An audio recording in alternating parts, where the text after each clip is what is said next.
નમસ્કાર દર્શક મિત્રો, ધ લોકસત્તા શોમાં આપનું સ્વાગત છે। રાજકોટના ઉત્તરે આવેલા ઐશ્વર્યા પાર્ક પાસે જ્યારે કોઈ પ્રવાસી પહોંચે ત્યારે તેને પહેલી નજરે આજી બે ડેમ એક જળાશય નહીં પણ ઘાસના કોઈ અનંત મેદાન જેવો ભાસે છે।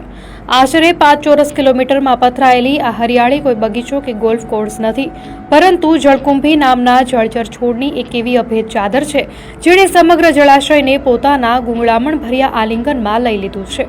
આ દ્રશ્ય માત્ર રાજકોટના આજી બે ડેમ પૂરતું મર્યાદિત નથી, પરંતુ રાંદરડા તળાવ, લાલપરી ડેમ અને મચ્છુ, ઠેબી, ગોંડલી જેવી સૌરાષ્ટ્રની અનેક નદીઓ આજે આ જળકુંભીના આક્રમણનો ભોગ બની છે। સાબરમતી જેવી મુખ્ય નદીઓથી લઈને ઉત્તર અને દક્ષિણ ગુજરાતના અનેક જળસ્ત્રોતોમાં આ તરતી લીલોતરી વ્યાપી ગઈ છે, જે જોવામાં ભલે સુંદર લાગે પણ પર્યાવરણ માટે એક ગંભીર ચેતવણી સમાન છે।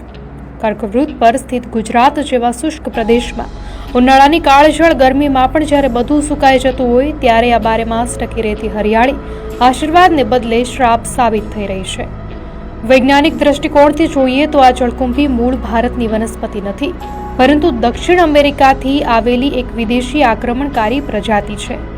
ગીર ફાઉન્ડેશનના તજજ્ઞ ડોક્ટર કેતન ટાટુ જણાવે છે કે આ છોડ 1896ની આસપાસ ભારતમાં સુશોભન માટે લાવવામાં આવ્યો હતો, પરંતુ આજે તે સ્થાનિક જીવસૃષ્ટિ માટે સૌથી મોટો ખતરો બની ગયો છે।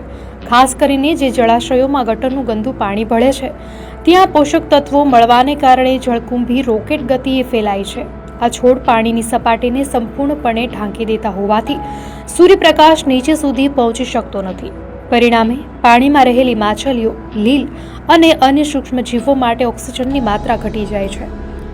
સૌથી વિષમ પરિસ્થિતિ એ છે કે કુદરતમાં જળકુંભીને ખાનારા કોઈ જીવ નથી, જેના કારણે તેનો ફેલાવો અનિયંત્રિત બને છે અને જળપ્લાવિત વિસ્તારોની મૂળભૂત ઓળખ તેમજ જૈવ વિવિધતા જોખમાય છે।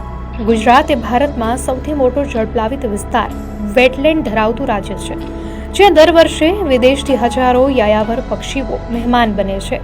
પક્ષીવિદ ઉદય વોરાના મતે છેલ્લા 25 વર્ષોમાં જળકુંભીના વધતા વ્યાપને કારણે આ પક્ષીઓના અસ્તિત્વ પર ખતરો મંડરાઈ રહ્યો છે। પેલિકન અને ફ્લેમિંગો જેવા પક્ષીઓને ખોરાક શોધવા માટે ખુલ્લા પાણીની જરૂર હોય છે, પરંતુ જ્યારે આખું તળાવ જળકુંભીથી ઢંકાઈ જાય ત્યારે તેમના માટે માછલીઓ કે જળચર વનસ્પતિ મેળવવી અશક્ય બની જાય છે। નળ સરોવર જેવા આંતરરાષ્ટ્રીય મહત્વ ધરાવતા વિસ્તારો સુધી પણ હવે આ પ્રદૂષણ પહોંચી ગયું છે। આ સમસ્યા માત્ર પક્ષીઓ પૂરતી જ મર્યાદિત નથી, પરંતુ જળકુંભી જ્યારે સુકાય છે ત્યારે તેનો ભારે બાયોમાસ તળાવના તળિયે જમા થાય છે, જેનાથી જળાશયોની ઊંડાઈ ઘટતી જાય છે અને ધીમે ધીમે તે ગરકાવ થઈ જાય છે, જેનું ઉત્તમ ઉદાહરણ ડાભોઈનું તળાવ પૂરું પાડે છે। વહીવટી સ્તરે પણ જળકુંભી એક મોટું માથાના દુખાવા સમાન બની ગઈ છે। રાજકોટ અને અમદાવાદ જેવા શહેરોમાં મહાનગરપાલિકાઓ કરોડો રૂપિયાના ખર્ચે હાર્વેસ્ટર મશીનો લાવીને રાત દિવસ આ વનસ્પતિને દૂર કરવા મથે છે। રાજકોટ મહાનગરપાલિકાના આરોગ્ય વિભાગના જણાવ્યા અનુસાર વર્ષના 9 મહિના સતત કામગીરી કરવા છતાં અને રોજની 10-12 ટ્રક જળકુંભી બહાર કાઢવા છતાં તેને નાબૂદ કરી શકાતી નથી। આ વનસ્પતિના પાંદડા મચ્છરો માટે સંવર્ધનનું શ્રેષ્ઠ કેન્દ્ર બને છે, જેના કારણે આસપાસના રહીશો અને ખેડૂતોના સ્વાસ્થ્ય પર પણ જોખમ ઊભું થાય છે। જોકે વૈજ્ઞાનિકો સૂચવે છે કે જળકુંભીમાંથી કાગળ કે બાયો ફર્ટિલાઇઝર બનાવી શકાય છે, પરંતુ હજી સુધી ગુજરાતમાં તેનો વ્યાપારી ધોરણે ઉપયોગ કરવાની કોઈ મજબૂત વ્યવસ્થા ઊભી નથી થઈ। જ્યાં સુધી તેના ફેલાવાને મૂળથી રોકવામાં નહીં આવે ત્યાં સુધી આ મનમોહક લાગતી હરિયાળી ગુજરાતના જળસ્ત્રોતોને ગુંગળાવતી રહેશે। જળકુંભીની આ સમસ્યા માત્ર પર્યાવરણીય કે વહીવટી પડકાર પૂરતી સીમિત નથી, પરંતુ તે જળાશયોના અસ્તિત્વ માટેના એક સાયલેન્ટ કિલર તરીકે ઉભરી આવી છે। જળચર જીવોના નાશ અને પક્ષીઓના સ્થળાંતરની સાથે સાથે આ વનસ્પતિ સ્થાનિક અર્થતંત્ર અને પાણીના સંગ્રહની ક્ષમતા પર પણ માઠી અસર પહોંચાડે છે।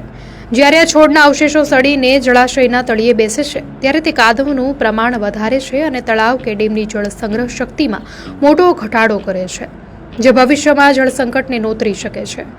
આ વિષચક્રને તોડવા માટે માત્ર મશીનોથી સફાઈ કરવી પૂરતી નથી, પરંતુ જળાશયોમાં ભળતા ગટરના પાણીને અટકાવવા અને જૈવિક નિયંત્રણના અન્ય વિકલ્પો પર ગંભીરતાથી વિચાર કરવો અનિવાર્ય બન્યો છે।